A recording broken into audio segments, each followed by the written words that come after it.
சம்பவம் நடத்துறது இதே இடத்துல சம்பவம் பார்த்துக்கிட்டு தான் அந்த கூட்டத்தில் தான் நானும் இருந்தேன்.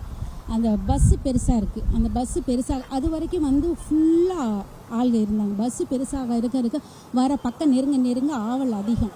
பக்கத்தில் வராங்க, நம்ம பார்க்கலாம் அப்படிங்கிற ஒரு இன்ட்ரெஸ்ட்டில் தள்ளு முள்ளு மாதிரி தள்ளிட்டாங்க. அப்படி பின்னாடி தள்ள பேலன்ஸ் இல்லாமல் டூ வீலர் 2 பக்கமும் தெருவுக்குள்ள டூ வீலர் இருக்க அப்படியே பேலன்ஸ் இல்லாமல் பின்னாடி விழுந்துட்டாங்க. விழுகிறப்ப அது தூக்கிட போனவனும் விழுகிறான். கீழே விழுந்தவங்களே காப்பாற்ற முடியல. முன்னாடியே நிறைய பேர் டெத்தை பார்த்துட்டேன். குழந்தைகள்லாம் அப்படியே தலை தூங்கி 3 குழந்தைகளை தூக்கிட்டு போனதையும் நான் பார்த்தேன். என்னென்ன 4 பேர் தூக்கி அந்த வயக்காட்டுக்குள்ளே தூக்கி போட்டாங்க. போடலைன்னா நானும் அதில் ஒன்று. 4வது கிராஸில் தான் இந்த இடத்துல தான் நடந்தது. இந்த சம்பவம் இந்த இடத்துல தான் நடந்தது. 6 to 7க்குள்ள காலையிலேருந்து இருந்தாங்க. ஆனால் மதியமில் இவ்வளோ கும்பல் இல்லை. 3 மணிக்கு மேலே தான் கொஞ்சம் கும்பல் அதிகமாக இருந்தது. 3 மணிக்கு மேலே கொஞ்சம் அதிகமாக இருந்தாங்க. அதுக்கு இவ்வளோ கும்பல் இருக்குதுன்னு தெரிஞ்சு அதுக்கு இன்னும் கொஞ்சம் பந்தோபஸ்து கொடுத்துருந்துருக்கலாம்.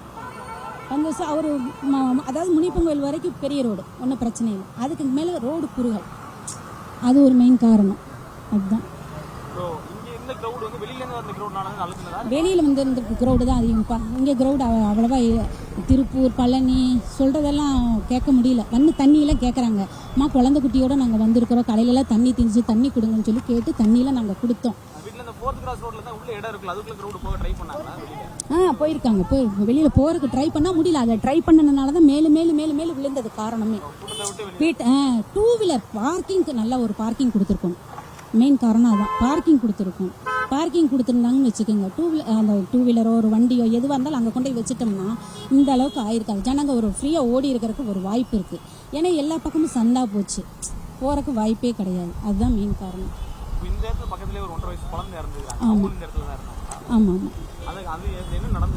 அந்த குழந்தை இறந்ததுன்னு சொன்னாங்க. அதான் இப்போ இந்த கும்பலில் ஒன்றும் பார்க்க முடியல. நான் முன்னாடி 3 குழந்தைகளை தூக்கி அவங்க பேரண்ட்ஸ் கொடுத்தது பார்த்துருக்கேன். அந்த பேரண்ட்ஸ் என்ன ஆனாங்கன்னு கூட நான் பார்க்க முடியல. அந்த ஐஸ் வண்டி மேலே ஏற்றிட்டாங்க. ஆனால் கீழே விழுந்துட்டாங்க. அந்த பேரண்ட்ஸ்லாம் என்னாச்சுன்னு தெரியல. ஆனால் அந்த குழந்தை இறந்தது ஆப்போசிட்டு ஏதோ மரத்துலேருந்து மேலேருந்து கீழே விழுந்து கீழே அந்த பொண்ணு வச்சுக்கிட்டு இந்த வாக்கில் வாயு பேச முடியாதனால அதை இப்படி தான் ஒன்று தூக்கிட்டு இருந்தால் இன்னும் உயிரிழப்பு கொஞ்சம் இதாக இருந்திருக்கு. தூக்கிட்டு போனவங்களும் இந்த சீஸ் ஆகிறாங்க. அதனால ஒன்றும் பண்ணுறதுக்கு வாய்ப்பே இல்லை. எனக்கு இதாக வருது. ஒரு என்ன பண்ணுறது ஒன்றும் புரியல. இது இவ்வளோ ஒன்று கொஞ்சம் பாதுகாப்பு கொடுத்துருக்கலாமே, ஏன் இந்த மாதிரி ஆச்சு அப்படிங்கிறது தான் தோணுச்சு. எந்த மாதிரி பாதுகாப்புன்னா அவங்க நடிகர்களுக்கு உண்டான பாதுகாப்பு கொடுக்குற மாதிரி, அவங்களுக்கு பாடிகளாக வர்றாங்க மாதிரி மக்களுக்குன்னு ஒரு பாடிகள் யார் அவங்க கொடுத்துருக்கணும். கண்டிப்பாக அவருக்கு முன்னாடி வர்றப்ப இவ்வளோ கேப்பு வேணும், இவ்வளோ இடம் வேணும், ஃப்ரீயாக நின்றுங்க, இதை மாதிரி சொல்கிறக்கு ஆள் இல்லை.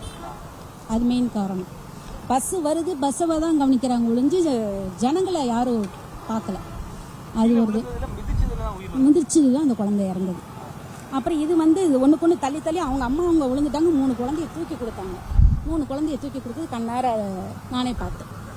அந்த ஐஸ் வண்டியிலேருந்து இன்னும் 10 குழந்தைகள் இன்னும் இறந்தது. ஐஸ் வண்டி இந்த வண்டி 2 வீலர்லாம் பார்க் பண்ணியிருக்காங்க இருப்பாங்க, அந்த இடத்துல தான் நின்றுச்சு. ஐஸ் வண்டி இவ்வளோ மெயின் ரோட்டில் வர்றதுக்கு விடவே கூடாது. அது ஒரு காரணம்.